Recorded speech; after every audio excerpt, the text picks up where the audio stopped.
അസ്സലാമു അലൈക്കും വറഹ്മത്തുള്ളാഹി വബറകാതുഹു. എല്ലാ കൂട്ടുകാർക്കും പുതിയൊരു വീഡിയോയിലേക്ക് സ്വാഗതം. ഇന്നത്തെ വീഡിയോ എന്താണെന്ന് വെച്ചാൽ എല്ലാ കൂട്ടുകാർക്കും ഒരുപോലെ ഉപകാരപ്പെടുന്ന ഒരു വീഡിയോ ആണിത്. കാരണം ഇനി നമ്മുടെ ജീവിതത്തിലെ എന്ത് പ്രയാസങ്ങൾക്കും ഞാൻ ഈ പറയുന്ന ഇത് ഓതിക്കഴിഞ്ഞാൽ, നേർച്ച വെച്ചു കഴിഞ്ഞാൽ അവരുടെ ജീവിതത്തിലുണ്ടാകുന്ന എന്ത് ബുദ്ധിമുട്ടുകളും മാറിക്കിട്ടുന്നതാണ്. ബിസിനസ് ആവശ്യങ്ങളായിക്കോട്ടെ, വീടെന്ന സ്വപ്നമായിക്കോട്ടെ, വിദ്യാഭ്യാസമായിക്കോട്ടെ, കല്യാണം ആഗ്രഹിച്ച വരനെ ലഭിക്കാൻ വേണ്ടിയിട്ടുള്ളത് ഹൈറായിട്ടുള്ളതാണെങ്കിൽ അതായിക്കോട്ടെ, കിട്ടാനുള്ള പൈസ ലഭിക്കുവാൻ വേണ്ടിയിട്ടായിക്കോട്ടെ, കടത്തിന്റെ മുങ്ങി നിൽക്കുന്നവരായിക്കോട്ടെ, ഇനി എന്ത് പ്രശ്നങ്ങളുള്ളവരുമായിക്കോട്ടെ, ഞാൻ ഈ പറയുന്ന രീതിയിൽ നേർച്ച വെച്ച് നിങ്ങൾ ഓതുകയാണെങ്കിൽ നിങ്ങളുടെ ജീവിതത്തിൽ അത്ഭുതങ്ങൾ നിങ്ങൾക്ക് തന്നെ കണ്ട് മനസ്സിലാക്കാവുന്നതാണ്. അതിനു മുന്നേ ഞാൻ പറയുന്ന ഒരു കാര്യം, ഒരു പ്രധാനപ്പെട്ട കാര്യം, നിങ്ങൾ ഓതുന്നതിന് മുന്നേ ഈ ഒരു കാര്യം ശ്രദ്ധിക്കുക. ഞാൻ പറഞ്ഞതിന്റെ പേരിൽ ഒന്ന് ചെയ്ത് നോക്കിയേക്കാം എന്ന് പ്രതീക്ഷിച്ച് ആരും ഓതാൻ നിൽക്കണ്ട. ഞാനിത് ഓതിയാൽ എന്റെ അള്ളാഹു സുബ്ഹാനഹു വ തആല എനിക്ക് നൽകും എന്നുള്ള മനസ്സിലൊരു ദൃഢമായ വിശ്വാസം കൊണ്ടുവരിക. അല്ലാതെ ഇവരിത് പറഞ്ഞത് കൊണ്ടൊന്ന് ചെയ്ത് നോക്കിയേക്കാം, അവർക്ക് കിട്ടിയല്ലോ ഇനി എനിക്ക് കിട്ടുമായിരിക്കുമല്ലോ എന്നും പറയും ഒരു പ്രതീക്ഷ മനസ്സിന്റെ ഉള്ളിൽ വെച്ചുകൊണ്ട് ഇത് ഓതാൻ നിൽക്കണ്ട. ഞാൻ ഓതിയാൽ എനിക്ക് എന്റെ റബ്ബ് തരും എന്നുള്ള ഒരു വിശ്വാസത്തോടു കൂടി ഓതുക.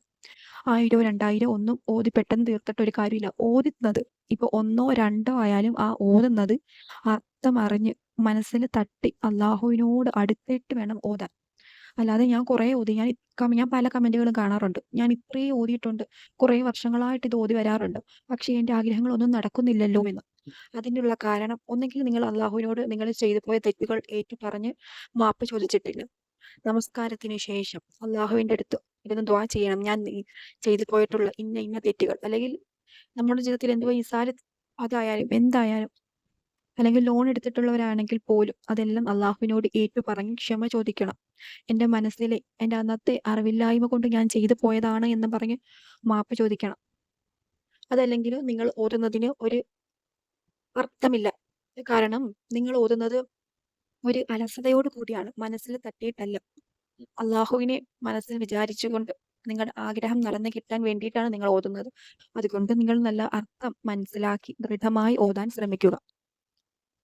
നിങ്ങൾ നേർച്ച വെക്കേണ്ടത് എങ്ങനെയാണെന്ന് വെച്ചാൽ 3 യാസീന്, CM മടവൂർ തങ്ങൾ ഉപ്പാപ്പാക്ക് വേണ്ടിയിട്ട് 3 യാസീന് നേർച്ച വെക്കുക. നിങ്ങൾക്കിപ്പോൾ 3 പറ്റുന്നില്ലെങ്കിൽ 1 2 അത് നല്ലതുപോലെ ദൃഢമായിട്ട് വേണം ഓതാന്. ഒരു അക്ഷര തെറ്റുകളും അതിൽ ഉണ്ടാകാൻ പാടില്ല. അങ്ങനെ വേണം, സാവധാനം വേണം ഓതാൻ. ഇത് ഓതുന്നതിന് മുന്നേ ഇത് എപ്പോഴാണ് ഓതേണ്ടത് എന്ന് വെച്ചാൽ, നിങ്ങൾക്ക് ആരോടും സംസാരിക്കാൻ ഒന്നെങ്കിൽ സുബഹിക്കായിരിക്കും, അല്ലെങ്കിൽ ഇശാ മഗ്‌രിബിന്റെ ഇടയിലായിരിക്കും. ഏതെങ്കിലും ഒരു നല്ല സമയം നിങ്ങളായിട്ട് തിരഞ്ഞെടുക്കുക. എന്നിട്ട് ഇത് ഓതാൻ ഇരിക്കുക.